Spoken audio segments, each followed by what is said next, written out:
Bem-vindos ao Pode Ler, um programa feito por Giovanna Mencaster e Caio Augusto, que explora os escritores mais fascinantes e escondidos do Brasil. Olá e bem-vindos ao Pode Ler. Hoje estamos muito animados para falar sobre a vida e obra do autor brasileiro Renan de Simone. Ele que é escritor, articulista, jornalista, mestrando em Educação, Arte e História da Cultura e ainda já publicou 5 obras literárias. É óbvio que nós escolhemos uma delas para conversar aqui com vocês. Hoje vocês vão conhecer esse convidado divertidíssimo e tudo sobre seu livro O Cafajeste. A história de um homem de 30 anos, diretor de uma agência de relações públicas, que leva uma vida fácil e cheia de mordomias, até se confrontar com os problemas de seu círculo de amigos e de suas próprias atitudes. Por isso, sem mais delongas, vem pra cá Renan de Simone. Seja bem-vindo ao Pode Ler. Tudo bom com vocês? Maravilha, é um prazer estar aqui com vocês, com os ouvintes do Pode Ler. Vamos lá, vamos ver se a gente consegue bater um papo aqui. Vamos começar então. A gente pode falar um pouquinho sobre a sua inspiração para escrever O Cafajeste. Então eu queria saber, conta pra gente, na verdade, como que você criou a história, quais foram as suas principais fontes de inspiração, autores, tudo que veio na sua cabeça para você criar. Como que foi esse processo todo? Ah, legal. Na verdade, para criar o Cafajeste, ele é uma grande colagem, eu acho, né? E quando eu falo colagem é pelo seguinte, a gente vai meio que acumulando informações e observações ao longo do tempo. Então, ele representa várias obras de arte, pessoas e histórias que eu ouvi ao longo do tempo. Eu tenho uma mania, assim, eu converso muito, eu sou uma pessoa muito, assim, eu adoro bater papo e as pessoas me contam as coisas mais malucas possíveis, assim, de verdade, né? Claro que não tem ninguém exposto ali, pelo amor de Deus.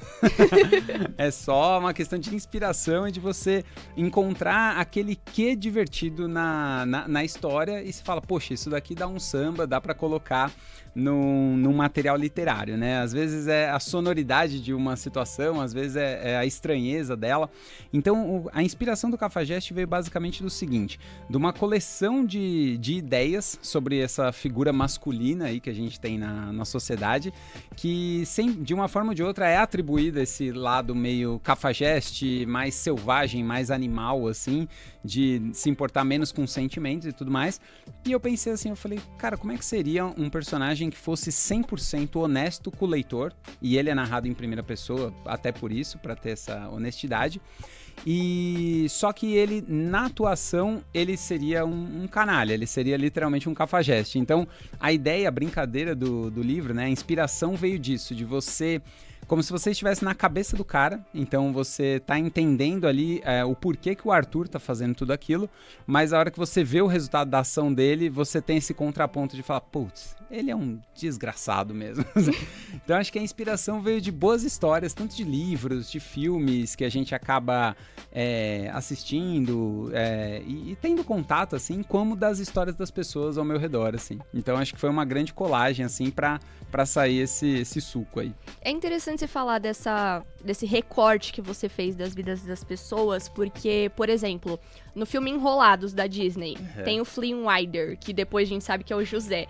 E pra construir esse personagem, os produtores entrevistaram todas as mulheres do setor e perguntaram pra cada uma delas o que seria o homem perfeito. E aí eles juntaram tudo, mesclou e deu o José. Então, tipo, eu sinto que foi muito essa relação que você teve com o Arthur. É isso mesmo ou é impressão minha mesmo? Sim, tem muito disso. Inclusive, eu bati muito papo, assim, com várias amigas minhas pra construir o Arthur. Exatamente nesse sentido. Não só com as amigas, com os caras também, mas eu queria ver o olhar feminino sobre um cara que fizesse tudo certo, mas pelos motivos errados. Então, porque se você parar pra pensar, o Cafajeste é esse cara, né? Ele tem até uma frase ali no meio do livro que ele fala, eu sou o cara perfeito, pelo menos até onde eu quiser.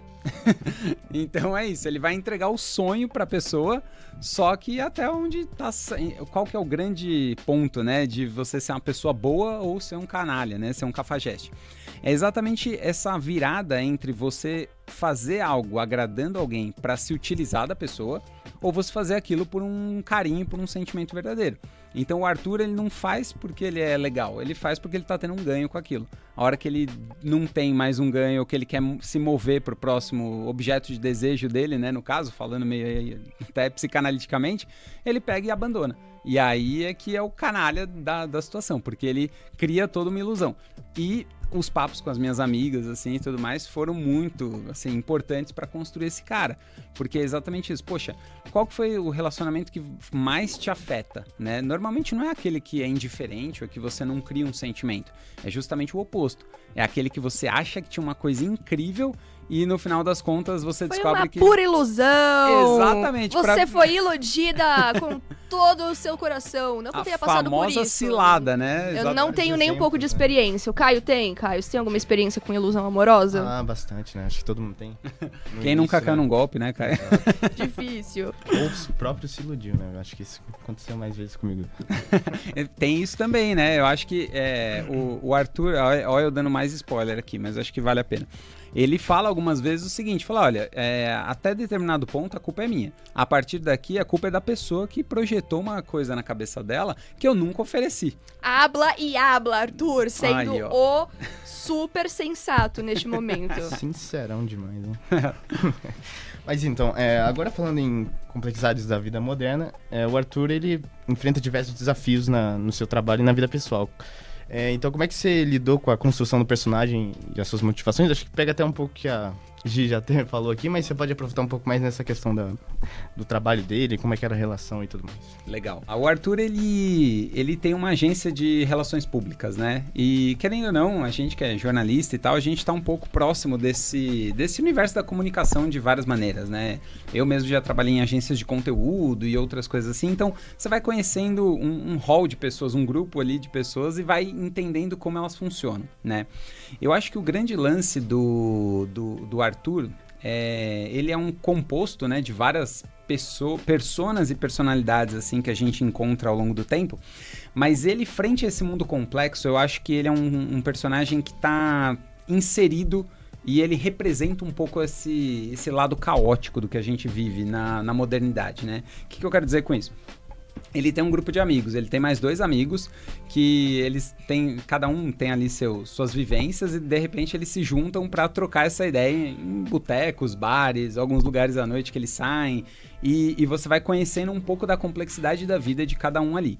Tanto de relacionamentos, quanto ao que eles pensam, o que eles desejam até, e você vai se aprofundando um pouco em cada um deles, tanto o Alberto, quanto o Rafael, quanto o Arthur, que é o personagem principal. Por que eu quero dizer que o Arthur ele é um grande representante da nossa sociedade? Porque ele é um cara caótico. Então, ele tem essa questão do desejo que muda a cada momento. Ele tem um imediatismo para conseguir aquilo que ele quer. Então, por mais que ele planeje para, vou conquistar fulana, ciclana ou alguma coisa assim, ele tem objetivos de muito curto prazo. E se você for parar para pensar, nossa sociedade é muito assim. Fora isso, aparecem outros elementos ali no livro, desde tecnologia, dispositivo móvel e tudo mais. Dispositivo móvel é uma palavra muito idosa, né? Celular e tal. O telegrama, galera. O telégrafo, não, mentira.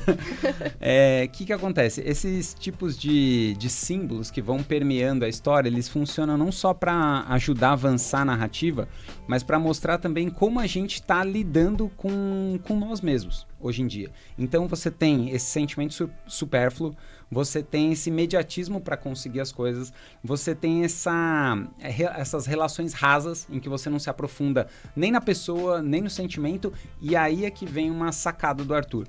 Ele não se aprofunda nele, pelo menos até certo ponto, né? Então, um grande ponto do livro é que você percebe que o Arthur ele não tá fugindo dos relacionamentos em que ele tá pulando ali de galho em galho. Ele tá fugindo dele mesmo. Só que você fica na dúvida se ele sacou isso ou não. Porque ele tem conversas muito lúcidas com o leitor, por assim dizer, e ao mesmo tempo, a hora que ele tá chegando em determinado ponto, alguma coisa escapa. Por que eu resolvi trabalhar um pouco com tudo isso? Eu acho que trazendo esses elementos complexos e esses símbolos cotidianos, a gente consegue representar um pouco da nossa sociedade, dos nossos sintomas culturais. E um outro ponto era, como é que a gente pode abordar alguns assuntos muito difíceis, só que sem pesar a mão no melodrama, sabe? Eu não quero deixar ninguém chorando, mas eu quero que as pessoas pensem sobre alguns assuntos. E aí eu coloquei na voz de um cara que aparentemente não se importa, mas que não é exatamente isso que acontece. Então tem uns temas meio pesados ali no livro. Apesar dele ter o nome Cafajeste, ele não fala só de relacionamento. Ele fala de relacionamentos amorosos, românticos e tudo mais, mas ele trata de amizades, ele trata de recomeços da vida e até temas mais intensos, assim. Eu toco até em algum ponto em suicídio, assim, sabe? Então não vou falar mais para até não estragar aqui a ideia, mas eu acho que é uma maneira de você articular as ideias e compor um quadro para falar um pouco de quem a gente tá sendo nesse mundo meio maluco, sabe? Então, eu acho que, aí voltando para a sua pergunta inicial, Caio, quando a gente coloca um cara da comunicação fazendo essa ponte entre todos esses elementos, para mim faz todo sentido, porque a gente só tá nessa pressa, nesse cotidiano, nesse tudo, não só pelas tecnologias, mas pela maneira como a gente usa. E se você for no detalhe, para que a gente usa? Para se comunicar. Então, na verdade, puxa, redes sociais ou coisa do tipo, virou um grande mural que a gente fica botando a gente mesmo para que os outros tendam a ver aquilo que a gente quer que eles vejam. Mas será que é isso mesmo? Então, será que cada um de nós é um pouquinho cafajeste nesse negócio de querer mostrar só um pedaço do que quer que os outros vejam? Lacraste com todos os sentimentos dos seus ouvintes neste momento. E você fala que foi uma junção de pecinhas, né? O Cafajeste, ele é como se fosse um quebra-cabeça. Você retrata de vários temas, você fala de várias personas em uma só, você atinge muitos públicos. E como que foi esse processo de escrita? Assim, na minha cabeça, eu não conseguiria desenvolver isso de forma rápida de jeito nenhum. Se fosse pra eu escrever uma obra dessa, eu acho que eu levaria, assim, 2 anos, porque, gente, só o projeto de TCC é um semestre pra gente desenvolver. Então, assim, loucura mesmo. Como que foi? Os principais obstáculos, as principais ferramentas que você utilizou, quanto tempo durou toda essa composição pra você chegar nesse resultado que é o Cafajeste? Legal, Gi, você ter perguntado sobre a composição, né, do Cafajeste, como foi montar tudo isso, né? A verdade é o seguinte, ele foi escrito em cerca de 20 dias, vou dar um prazo mais ou menos não, jamais, arredondado. Jamais, eu quero provas nessa mesa, não, jamais. Eu tenho provas, tem o início, meio, tá tudo registrado online. Ele foi escrito foi mais ou menos isso mesmo, uns 20 dias, foi durante a pandemia, então eu tirei umas férias, né, enfim, acho que muitas pessoas tiveram isso, né, as empresas estavam se reorganizando, houve algumas férias ali praticamente forçadas, né, no bom sentido, e aí eu falei, tá, beleza, estamos de férias, não posso para lugar nenhum, eu tô preso literalmente dentro de casa, né, em vez de ficar só assistindo as lives, né, de sertanejo. 1.500 lives por dia, ou então era faça seu alongamento comigo. Exatamente, eu não tinha colchonete, então acho que entre me exercitar ou... né, vamos manter o sedentarismo, vamos trabalhar aqui o intelecto, acho que vale mais a pena. Vou arrumar a desculpa pra passar o dia inteiro sentado aqui nessa cadeira, então foi o que eu fiz. Muito bom. Não, mas foi mais ou menos isso, foi um processo de 20 dias e aí é que tá, eu tinha tempo, né, então eu passava às vezes, sei lá, mais de 10 horas só escrevendo o Cafajeste. E ao longo desse tempo, apesar de 20 dias parecer pouco tempo, quando você tá dedicado a uma coisa só, é um tempo considerável, né? E eu meio que estabeleci uma meta pra mim, né? Foi aquela coisa assim, poxa, eu tenho esse período das férias pra fazer nascer esse filhinho aqui, né? Esse novo livro. Os outros livros que eu escrevi, eu acho que o que eu tinha feito em menor tempo, se eu não me engano, foi o Memória de Universitário e ele tinha levado pelo menos uns 4 a 5 meses, também de escrita intensa, assim, mas, poxa, tem uma diferença, né, entre 4 meses e 20 dias ali. Então, por que ele saiu tão rápido, né? Eu tinha tempo para me dedicar só a ele, né, então eu conseguia mergulhar. Não tem aquele lance de... Muitas pessoas passam por isso, né? Você citou o TCC aqui. Às vezes a gente está estudando, está trabalhando, está fazendo 1000 coisas. Quando você senta para se dedicar a determinado trabalho, seja ele uma produção autoral, literária ou mesmo um trabalho de conclusão, você tem que se acostumar com o assunto de novo. Você tem que retomar algumas páginas, reler aquilo que você fez e tudo mais. Isso leva tempo e às vezes até muda o escopo do que você está querendo trabalhar. Quando você eu dormi meia-noite, acordei no outro dia e às 10 da manhã eu já tô com esse material de novo, né? porque eu tinha essa possibilidade, ainda bem, é um mergulho muito mais fundo. E aí vem o segundo ponto. Por que ele saiu tão rápido? Porque parte dessa colagem, dessa ideia, já estava sendo germinada na minha cabeça desde 2005. Então, o Cafajeste ele não é um projeto recente. Ele é um projeto antigo que ele acabou nascendo agora. Então, eu sentei realmente para escrever. Mas algumas ideias, algumas cenas, eu já tinha ele meio que montado na cabeça, né? Então, acho que a hora que eu tive o tempo para estruturar isso daí foi mais fácil. E tem aquele processo também, eu tô até me alongando, mas só para aproveitar, tem também aquele processo de que mesmo nesses 20 dias, não é todo dia que você quer sentar e escrever a mesma coisa. Tem dia que você tá bodeado, você fala, sabe, não tô afim. Mas aí o que eu fazia? Eu aproveitava esse tempo para fazer a parte que eu chamo de burocrática do livro, sabe? Eu ia editar coisas que eu já escrevi, eu ia revisar outros trechos que poderiam demorar. Não sei se vocês têm essa experiência, mas dica aí para quem gosta de escrever. Se você tá inspirado, cara, não assim, eu quero escrever tal cena, mas ela não apareceu na minha história ainda. Não importa, se você está se sentindo inspirado, inspirada para fazer aquilo, senta e faz agora, escreve, anota, porque é o seguinte, depois você edita, encaixa no lugar certo, porque já está na tua cabeça. Se você perde essa onda, parece que você perde a empolgação com a história também. Então faz assim, nos dias que você está sem inspiração, faz o trabalho burocrático. O dia que você está inspirado, senta e produz. Mas foi por isso que ele foi rápido. Então foram 20 dias que, na verdade, só revelaram algo que estava ali, sei lá, uns 15 anos sendo guardado. E como você falou, né, foi durante a pandemia. E desde então, eu quero saber como é que foi a reação do público, das pessoas próximas que tiveram contato com a sua obra. Como é que foi essa resposta do público? Legal, cara. Olha, me surpreendeu, na verdade. Foi bem bacana porque as pessoas, por um autor, né, não sei para os outros, mas para mim é muito legal quando as pessoas vêm não só falar assim, gostei, ponto, acabou. Quando elas vêm, às vezes, debater a obra com você. Isso aconteceu algumas vezes comigo, né? Tinha amigos e amigas também que vieram e falaram assim, cara, não acredito que aconteceu tal coisa ali, eu não acredito que você fez tal coisa. Eu falei, não fui eu, foi o Arthur. Né? Tipo, vamos distanciar o que é o personagem e o que é o autor, eu só escrevi ali. Não, brincadeiras à parte, o que acontece é o seguinte, é muito bom essa sensação de você poder discutir até se o caminho que o personagem tomou faz sentido para aquilo. Teve pessoas que falaram assim, cara, eu não acho que uma pessoa como ele faria determinada coisa mais ali do meio pra frente do livro. Aí eu falei, por quê? E aí você coleta essas impressões e tudo mais, e isso, para quem escreve, é de uma riqueza muito grande, porque você não tem nada melhor do que você tentar entender como funciona a cabeça do seu leitor, né? Pra fazer um material que seja mais aderente a ele. E quando eu falo aderente, eu não tô falando de sentido mercadológico, tá? Eu tô falando exatamente de algo que tenha significado para a pessoa que tá lendo, que eu acho que, assim, para mim esse é o principal ponto. Claro, todo mundo quer vender, todo mundo quer ganhar dinheiro, esse não é um problema e não tem nada de errado com isso.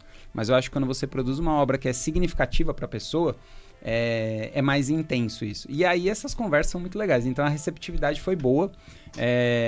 Teve amigos que criticaram, falaram, não, discordo desse final, não, aqui você acelerou muito, aqui você ficou muito devagar e tal. Então é bacana porque as pessoas discutem história, discutem narrativa, discutem a velocidade do enredo e efetivamente o personagem em si, não só o Arthur, como os outros que orbitam, né, ao redor dele. Tem uma coisinha meio louca nesse livro, que eu tento colocar nos outros também, como se fosse um pequeno aranha-verso ali, sabe? Tipo, tem um Renan-verso ali nos livros. Então, para a Marvel correr, você teve que andar muito. É o contrário. Para a Marvel andar, você teve que correr muito. Bom, você entendeu o que eu quis dizer. Foi tipo isso. Eu tava dando a dica pra eles lá atrás, desde o primeiro livro, como montar esse universo. Não, mas brincadeira à parte, os livros, eles se passam, esses 5 livros, né? Então, você tem o Elite, o Divindades, Memórias de Universitário, o Destino de Anitta e o Cafajeste. Eles, de certa forma, eles se passam no mesmo universo e eles, em um ponto ou outro, eles se conectam. Então, eu não vou dar mais spoilers, mas se você prestar atenção nos outros livros, você vai reconhecer vários personagens ali, vai identificar algumas situações e falar, poxa, então enquanto estava acontecendo isso, aconteceu aquilo, sabe? É interessante. Mas, pelo menos do meu ponto de vista, assim. Então, isso também é algo que só é possível com esse retorno do público, né? Quando a pessoa vira e fala, poxa, isso é legal, queria ver um pouquinho mais desse personagem, um pouquinho mais daquele. E teve gente que até me pediu para fazer um livro de crônicas do Arthur.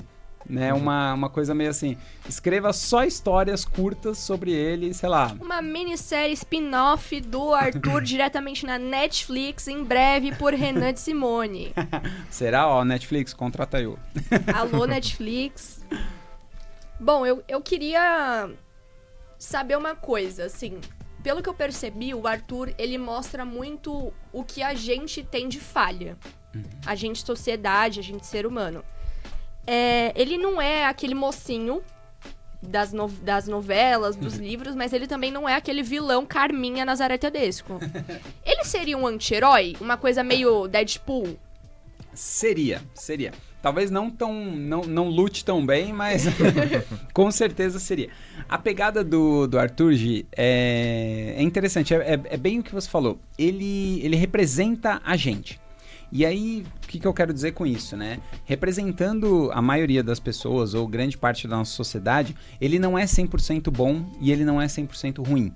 Então ele navega nesse meio, nesse miolo que tem entre você fazer muita coisa certa e legal e você fazer muita coisa errada e prejudicial. Algumas você sabe, tanto a boa quanto a ruim, e outras você não tem ideia. O que eu quero dizer com isso? Tem atitudes que o Arthur tomou e que beneficiaram outras pessoas e que foi assim extremamente valiosa para as outras pessoas, para melhorar até vidas, e que ele não sabe. Ele vai descobrir depois, sabe? E ao mesmo tempo ele fez algo também, né? Algumas coisas que ao longo da história ele vai reconhecer o impacto disso. E às vezes ele se chateia com isso e outras vezes você percebe que não. Que aí vem aquela discussão lá do início que a gente estava falando com a personalidade dele. Mas ele pode ser visto como um anti-herói, sim, porque ele faz coisas muito boas e até se sacrifica em algum ponto por algumas pessoas, mas nem sempre ele faz isso querendo ser pelo motivo certo. É você fazer a coisa certa, só que pelo motivo errado, por assim dizer. Então, ele trafega muito nesse meio. Ele não é um cara que você consegue etiquetar. Ah, legal, herói, mocinho. Eu acho que o anti-herói é uma ótima classificação, né? Eu não gosto de categorias, mas eu acho que seria uma boa categoria, porque se você fala vilão, você fala, o cara é ruim. Você fala mocinho ou herói, você fala, não, esse cara é bom, né? Você tem o bem e o mal ali representado, é meio dicotômico a coisa. E no caso do Arthur, não. Ele fica nessa área cinzenta aqui. Pô, mas você é legal? Ah, não, ele é legal, olha o que ele fez. Então, mas também não... mas olha o que ele fez, sabe? Então, você tem o olha o que ele fez, vale para os dois. Então, acho que isso é interessante nele. E para mostrar também que ninguém tá isento de errar. Às vezes, ele errou tentando acertar e vice-versa, né? Às vezes, ele acertou tentando errar, literalmente. Essa questão dele correr pelos próprios interesses, então vai ser só por essa... Tipo, ele tem uma motivação pra estar lá, né? Pra fazer isso, mas é pelos próprios interesses, né? Não tem aquela questão do herói que faz pelo bem social. Aquela coisa meio... Já que a gente falou do Homem-Aranha um pouco antes, né? De você se sacrificar, né? Poxa, não, grandes poderes, com grandes poderes vem grandes responsabilidades, então não importa, é pra ninguém sofrer aquilo que eu sofri e tal. Não, ele tá assim, não...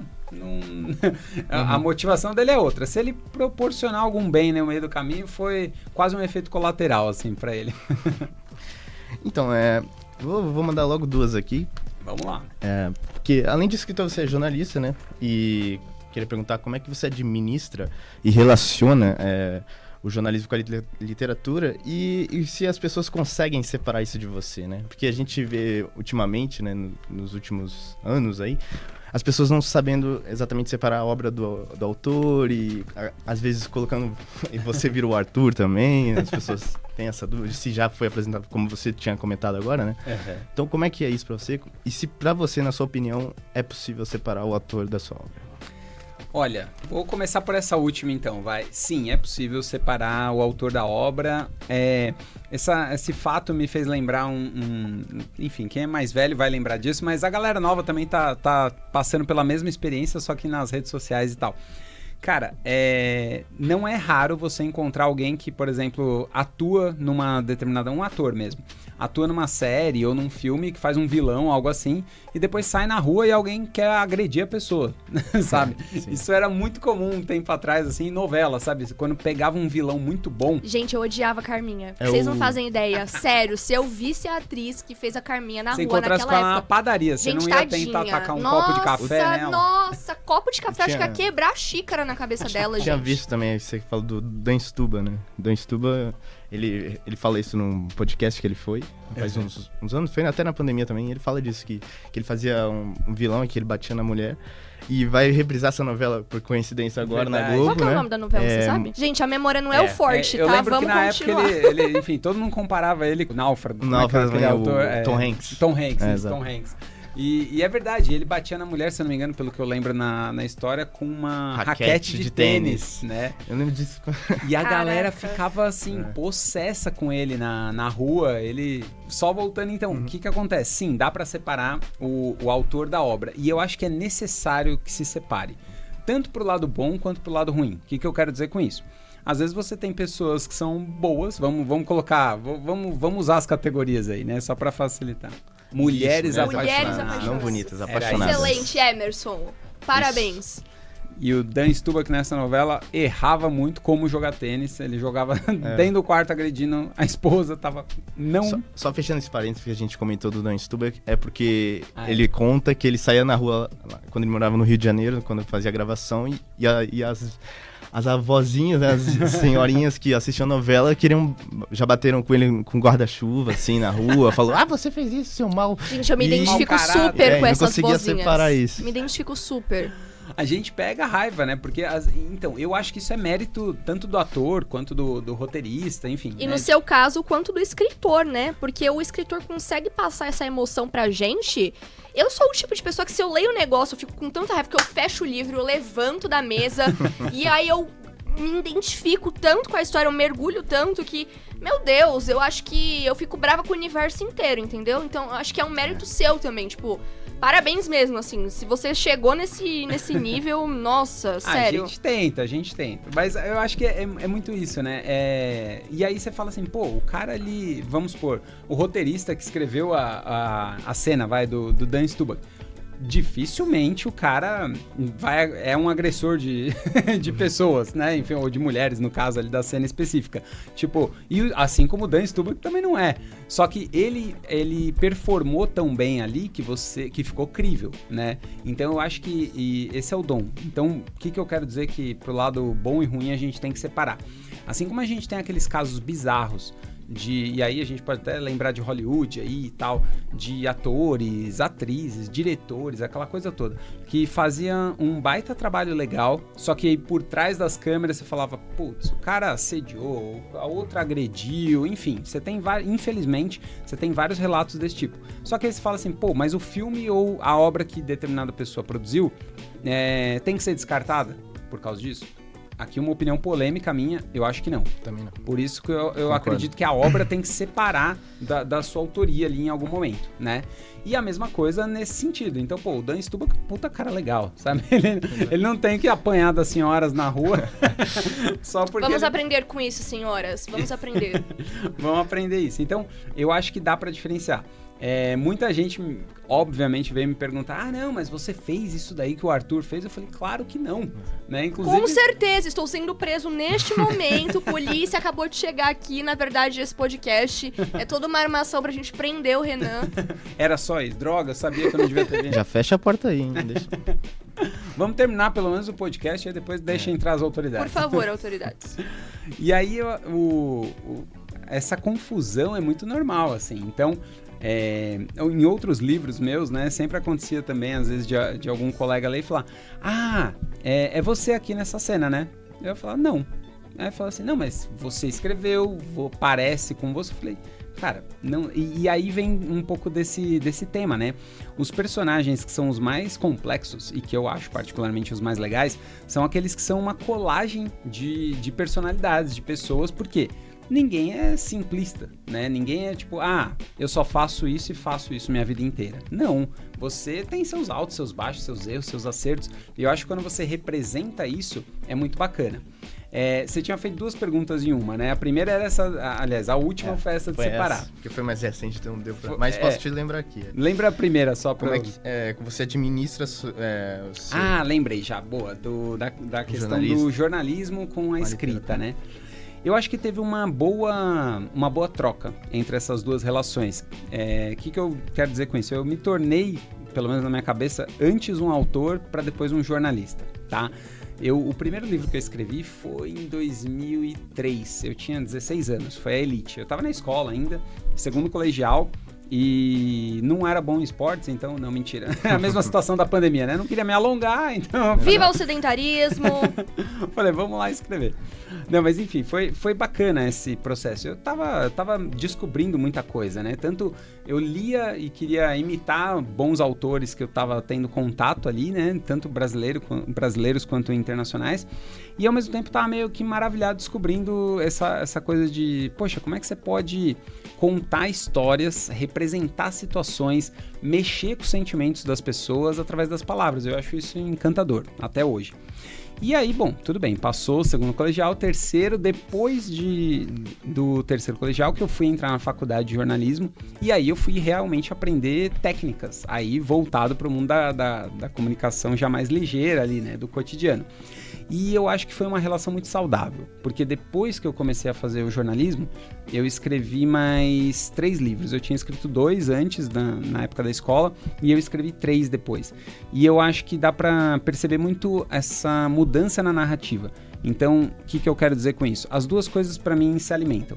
Eu acho que a parte da literatura, para mim, mostra pro jornalista, pro Renan jornalista, que dá para você se aprofundar em temas e que você às vezes deve se aprofundar em temas, pulando um pouco só essa coisa dessa instantaneidade que a gente tem, né? Porque o jornalista, ele trabalha muito em cima disso, né? Eu quero dar o furo da notícia, eu quero... O hard news a todo vapor, né? Exato, nem aconteceu, e nesse processo, hoje, mais do que nunca a gente vê isso, né? Não é uma crítica, assim, não tô dizendo que tem que parar, mas talvez tenha que reformular algumas coisas. Hoje, mais do que nunca, a gente vê que essa pressa começa a trazer alguns danos até para a própria credibilidade do jornalista. Então, hoje em dia, vira notícia um comentário do Twitter que fulano fez do ciclano. Não tem problema isso virar uma notícia. Tem problema, galera. Mas o lance cara, essa informação não foi verificada, você não sabe se aconteceu, mesmo que você use palavras condicionais, né, do fulano sugere que tenha tido uma traição com tal coisa, até você descobrir, né, que focinho de porco não é tomado, o estrago tá feito de uma maneira... Não, e prejudica muita gente, muita né? gente. Não é só os consumidores, os leitores que estão... As pessoas envolvidas. Essa coisa vamos voltar pra velhinha dando guarda-chuvada no Dan Stubach, né? Ele fazia um vilão de novela. Agora, imagine você receber a notícia de que, sei lá, o Caio agrediu a Giovana. Pô, eu acabei de encontrar o Caio aqui na lanchonete do lado da minha casa. Adeus, é isso, entendeu? Então, a gente tem que tomar um pouco de cuidado com isso. Voltando só, pra mim o escritor, ele mostra pro Renan jornalista que dá pra você se aprofundar um pouco mais e que às vezes é necessário você respirar antes de soltar determinado material, né? Então, acho que ele tem essa representatividade do tipo, cara, só respira um pouco, vê se tá tudo certo, não é a pressa que vai te comandar aqui. Sem imediatismo, né? Exato. Tudo bem, a gente sabe que tem uma pressão mercadológica e mais um monte de coisa, mas eu acho que um trabalho bem feito, ele vai ser bem feito e vai ser reconhecido sempre, tá? Ele sempre vai ter espaço. E, por outro lado, o Renan jornalista mostra pro escritor o seguinte, cara, dá pra ser ligeiro na narrativa, dá pra você fazer os fatos avançarem, dá pra você colocar tudo que é importante logo de cara e apresentar. O Cafajeste, ele é um livro que ele trabalha quase em cima de um lead, basicamente. Então, nas primeiras páginas, ele te fala, eu sou assim, eu funciono desse jeito, se você quiser ficar aqui, fica, senão, tchau, sai daqui. E aí curto e grosso. Curto e grosso. Ele fala, se você não for aguentar a realidade, pode sair daqui. Então eu acho que essa prosa mais ligeira, por assim dizer, vem desse aprendizado do jornalismo também. Então eu acho que foi um ganho para os dois lados, né? Se é que tem lado, no final das contas, nesse ponto a gente acaba sendo uma mistura, né? Mas eu acho que foi bem interessante essa sopa aí que, né, deu nessa mistura de temperos. Olha, pra quebrar um pouco desse bate-papo super técnico, aprofundado, eu proponho um entretenimento, porque o Pode Ler também é conhecimento somado a entretenimento. Vamos fazer uma brincadeira. Vamos lá. Eu vou falar uma palavra e você tem que responder rapidamente a primeira palavra que vem na sua cabeça. Pode ser? Tá ótimo. Uma palavra só ou pode ser uma expressão, uma frase, alguma coisa? Porque às vezes, né, uma palavra não sei, acha, não Caio? condensa O que eu faço sentido. aqui? Eu libero? Você quer dificultar um pouquinho, não? Só pra ter uma emoção. Vou dificultar, que eu confio. Você escreveu um livro em 20 dias, é pra poxa, treinar, você consegue. Pra Vamos treinar lá. mesmo. Então é uma palavra só? Uma palavra. Tá, vamos vamos lá. ver se eu consigo. Vai, Caio, dá o sinal aí.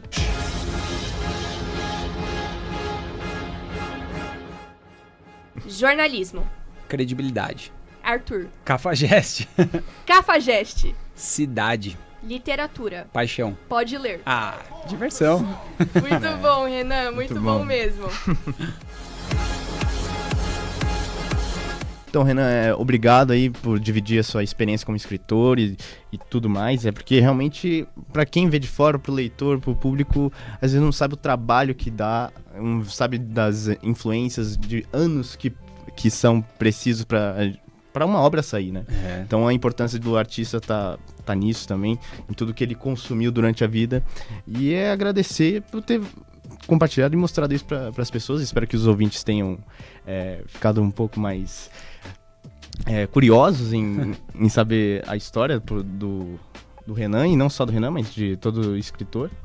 E espero que tenha gostado aí do nosso programa, de estar aqui com a gente. Na nossa estreia, né? Nossa estreia, né? Maravilhosamente. Antes da gente encerrar, eu queria que você contasse pra gente a sua parte preferida do Cafajeste. Pode ser? Uau, a parte preferida do... Pode ser um trecho rápido, não precisa trecho ser rápido. tão complexo. Tá. Olha, eu acho que eu falei aqui do início e eu vou puxar o início, assim. Eu acho que tem duas frases legais aqui. Tem um epígrafe que abre o livro, que é a cara do Arthur, que ele fala o seguinte: isso daqui não é uma história, é um estilo de vida. E eu acho que isso resume um pouco a cabeça dele.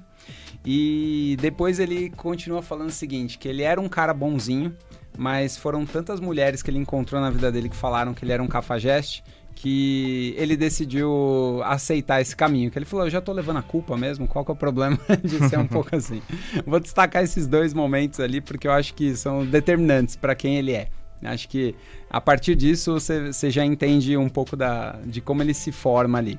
Gente, eu queria agradecer muito vocês, é um prazer estar aqui. Para quem está escutando a gente, nossa, muito bacana conhecê-los também de alguma forma. E quem tem essa vontade de escrever e se interessa por esse universo, as dicas são simples, assim. Leia muito, escreva muito. E tudo pode ser um tema, tudo pode ser um objeto de interesse. Então, qualquer ideia que você tiver, tenha sempre um papel na mão para anotar, ou no celular, abre o bloco de notas ali, anota e tal. Não deixe passar nada, porque tudo pode ser um assunto e a literatura está aí há anos, assim como filmes, séries e tudo mais, a arte em si, para mostrar como a gente pode ver encanto e dar significado mesmo para as pequenas coisas da vida. E eu queria agradecer vocês. É isso, galera. Esse foi Renan de Simone. Não esqueçam de conferir o livro O Cafajeste, disponível nas principais livrarias e na Amazon. Nos vemos no próximo episódio do Pode Ler.